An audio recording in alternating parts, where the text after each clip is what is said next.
तो आइए जानते हैं झारखंड की छोटी बड़ी खबरों को सिर्फ 10 मिनट के अंदर। तो दोस्तों हम आपको बता दें, टाइगर जयराम महतो बोले कि जो मुझे आवास मिला है सरकार के तरफ से, मैं चाहता हूं यहां पर आके 150 बच्चे रहे और अपनी पढ़ाई को जारी रखे। और उन्होंने आवास से रिलेटेड काफी कुछ बोला जो आप सभी को जरूर जानना चाहिए। और बाकी बच्चों को तो मैंने आमंत्रित किया है कि जो पढ़ने के लिए रहेंगे बहुत बड़ा आवास है। हमको लगता है कि हाँ, कम से कम देख लें हम लोग वन टाइम हमको लगता है कि 100-150 लोग रह सकते हैं अगर बेड को हटा दिया जाए, दर्रे बिछा दिया जाए। जयराम जी भी शायद पहली बार आ रहे हैं। हाँ, मतलब आए थे, उस दिन आए थे हल्का से, फिर चले गए। मैंने कह सकते हैं कि विधिवत रूप से हम भी पहली बार ही आ रहे हैं। तो बिल्कुल सामने आप दिखाइए, रेड कारपेट बिछा हुआ है, ये जनता के लिए। बिल्कुल, हम तो आपको भी कहेंगे, जनता क्यों, आप भी अगर आपके कोई मैंने आते हैं परिजन और अगर उनको रांची में रहना होता है, हमको एक बार कॉल कीजिएगा, हम आपको यहाँ रहने की व्यवस्था कर देंगे। लेकिन खाना आपको स्वयं बनाना होगा, बाकी सुविधाएं आपको स्वयं करनी होगी। बस हम ठहरने का जिम्मा मेरा। क्या क्या है दिखाइए थोड़ा कर। आप भी देखिए ना, हम खुद नहीं देखे हैं। इसमें 2 तल्ला है। आपका इधर हो गए जो हमारे स्टाफ रहेंगे। ऐसे बाकी विधायक स्टाफ को स्टाफ जगह रहते हैं, लेकिन मेरे स्टाफ नहीं है। देव जी रहे, विनय जी रहे, ये हमारे भाई समान है, दोनों हमारे घर के हैं, तो इनको हम स्टाफ नहीं मानते हैं। तो ये बिल्कुल अभी हमारे साथ ही रहते हैं और हमारे आवास में ही रहते हैं। तो ये पहले स्टाफ हो गया, यानी जैसे कि आपके अंगरक्षक हो गए, आपके वाहन चालक हो गए, हाँ, उनका ये है। लेकिन मैं वो विधायक नहीं हूँ कि सहयोगी यहाँ रहेंगे, वो भी विधायक के साथ ही इसी में रहते हैं। जिस दिन माने क्षेत्र से ज़्यादा लोग आएंगे तो फिर उनको अपनी जगह पे रहेंगे। लेकिन अगर कोई समस्या नहीं होगी तो हमारे जो सहयोगी हैं, चाहे वो अंगरक्षक हों या वाहन चालक हों, वो भी हमारे साथ हमारे ही आवास में रहेंगे। तो ये सबसे पहले इधर हो गया आपका स्टाफ, जो हमारे सहयोगी का है, उनके लिए अलग से व्यवस्था है। उनको भी अलग से 2-3 रूम कमरा मिला है, वो भी 2 तल्ला है। उसके बाद आप आते हैं मेन, जो हाँ, जहाँ विधायक जी रहेंगे। तो ब्लॉग बना दिया ठीक है। Hello guys. तो बिल्कुल सनिदा, ये आपका ये हम लोग का मुख्य भाग है और जिसमें यहाँ बैठने की व्यवस्था है। अगर लोग आएंगे तो फिर यहाँ बैठेंगे। इधर हाँ, ये सोफा हो गया।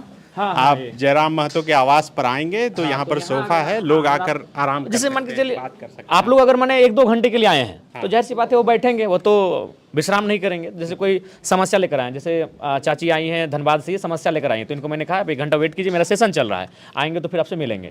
तो यहाँ मैंने फॉर्मली आके आप बैठ सकते हैं, बैठेंगे यहाँ पर। फिर ये आपके शायद आकाश जी देखिए ना, ये खोलिए। नहीं, शायद ये रूम ही होगा। हाँ, ये कमरा हो गया। तो जैसे कि कमरा मान के चलिए बेड तो लगा है, लेकिन हम लोग जैसे संख्या ज़्यादा हो जाएगी तो हम लोग जमीन में वो जो नहीं आपका बिछाने वाला मिलता है, हाँ, उस गद्दा वगैरह नहीं, गद्दा, हाँ, गद्दा और जो एक बिछाने वाला मिलता है अभी, तो उसको बिछा देंगे तो आराम से एक कमरे में हमको लगता है 5-6 की संख्या में, ज़्यादा भी, हम लोग तो गाँव वाले हैं तो हमको लगता है 10 लोग भी आराम से रह सकते हैं अगर ऐसी नौबत आई तो। तो इस प्रकार से, हाँ, इस प्रकार से 3 ऐसे कमरे हैं नीचे, और ऊपर भी आपके 3 कमरे हैं। ये आपका जो भी कह सकते हैं। फिर इधर हैं, तो कुल मिलाकर हाँ, ये आवास हमारी सारी सुविधाएं जनता को समर्पित। ये डाइनिंग टेबल हो गया। हाँ, यहाँ भोजन करेंगे, कम संख्या में रहेंगे तो, और नहीं तो फिर वही जमीन में पत्थर लगाएंगे हम लोग।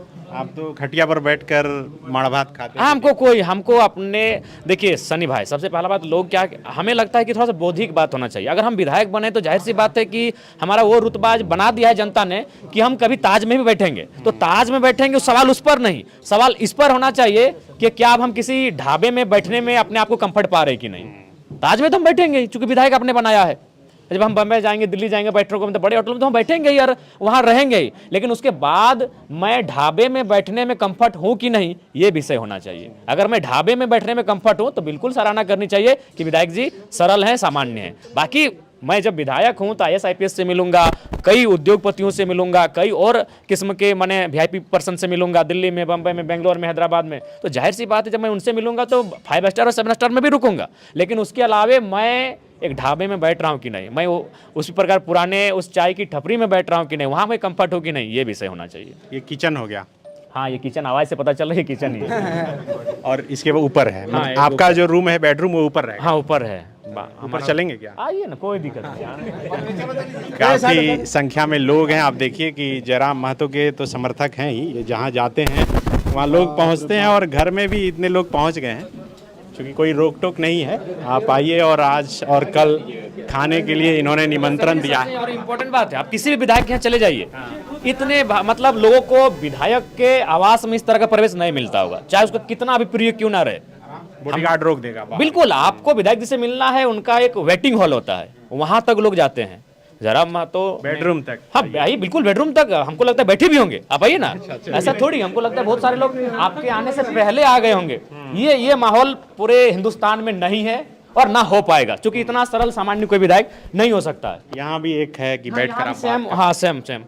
और ये हो गया, देखिए लोग तो ही गए हैं, ये शयन का, ये आपका बेडरूम शयन हाँ, कक्ष। बहुत सारे लोग अपने भी बैग ला के रखे हैं। ये हमारे जो समर्थक आए हैं उनके बैग हैं।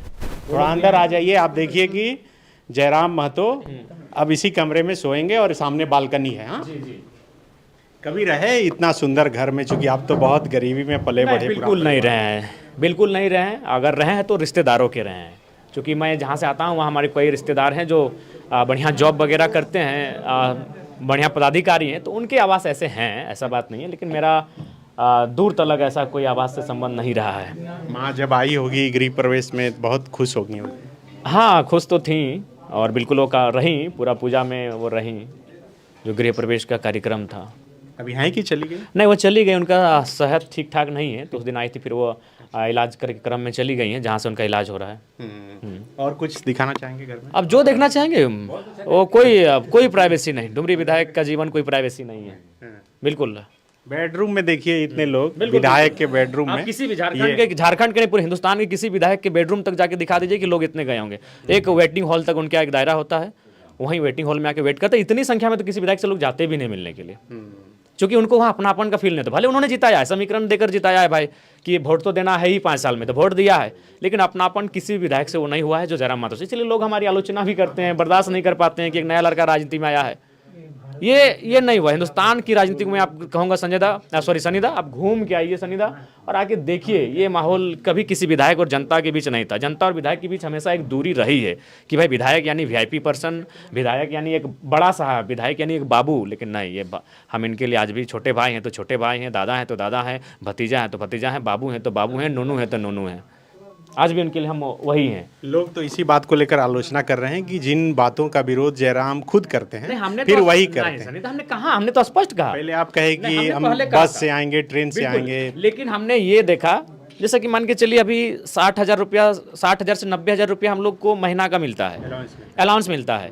तो अगर मान के चलिए उस पैसा को हम सरकार को छोड़ देते हैं, तो उससे क्या होता है कि जैसे हमको दिन प्रतिदिन, आप ही देखिए उस दिन झरना बस्ती में एक लड़का पढ़ना चाहता था, हम तुरंत अपना चेक काट के दिए। तो अगर ये पैसे सरकार जो हम छोड़ दे रहे हैं, अगर उनको हम ले लेंगे तो उन पैसों को हम उनको देंगे अपना वाला।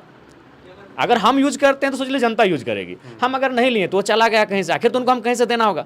तो अगर हम ये मान के चलिए, अगर हम यात्रा भत्ता अगर नहीं लेते हैं, सपोज दैट, तो जाहिर सी बात है हमको तो तेल भरना होगा, अपने पैसे से भरना होगा। एक दिन में हम 5,000 का तेल भरते हैं, तो अगर वो 5,000 हम अगर 2 ही लोगों को 2,500 मदद किए तो कितनी बड़ी बात होगी। तो जाहिर सी बात है सरकार दे रही है, तो इसीलिए मैं जो पैसा हमें दे भी रही है तो कहीं ना कहीं जनता में हम खपा दे रहे हैं। तो हम तेल का पैसा इधर से ले रहे हैं और तेल का पैसा जो हम खुद भरते हैं वो हम जनता को दे रहे हैं।